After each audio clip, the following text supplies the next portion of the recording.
were you aware that the Clinton campaign was at least in part funding it along with the DNC? But I'll only ask you about the Clinton campaign because the campaign chair, John Podesta, says he had no idea. I talked to Brian Fallon. He said he had no idea. I mean, it seems like nobody in the Clinton campaign has stood up and said, oh, yeah, I knew this, and I was the one who helped sign off on it.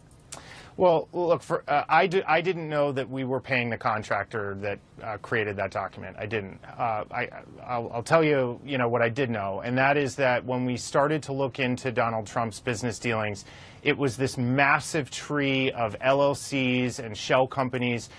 We were overwhelmed. We were out of our league on it, frankly. And so I asked our lawyer, and I gave him a budget allocation to investigate this, particularly the international aspect.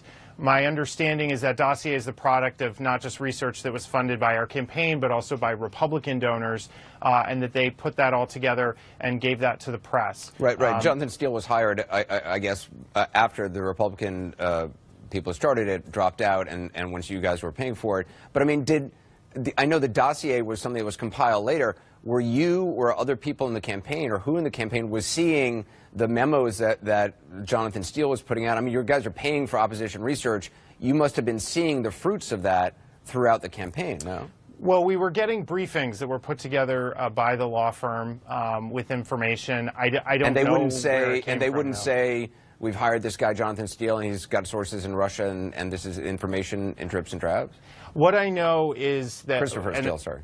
Yeah, well, what I've known is what I've read in the press, that I think $0.2 million that was spent on this overall project, and that I think it was like 120,000, some fraction of that went to this steel company. So I don't know who else contributed to these reports. But were you seeing? It was packaged for us. You must have been seeing. I mean, you're saying get briefings from the lawyer. You must have been seeing. What was it in memo form? Memos of, okay, now there's this interview and this person is saying this about the president's business dealings in Russia or this activity. Well, when you're on a campaign, you have a strategic team, and you come together and go over all this information. So our internal team was presenting information, our lawyer was presenting information, and we sort of learn things in pieces.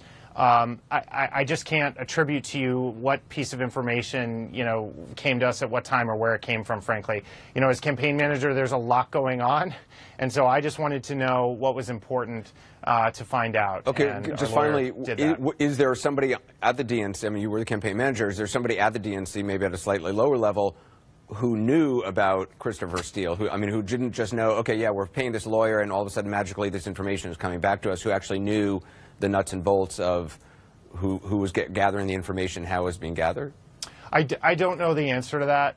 It's possible someone at the DNC knew about this.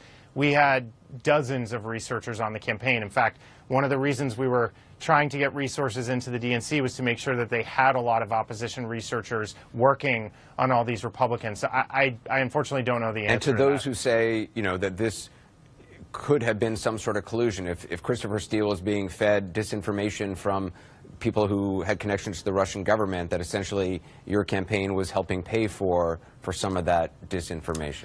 Well, look, they chose what to put in that dossier, and so I can't speak to that.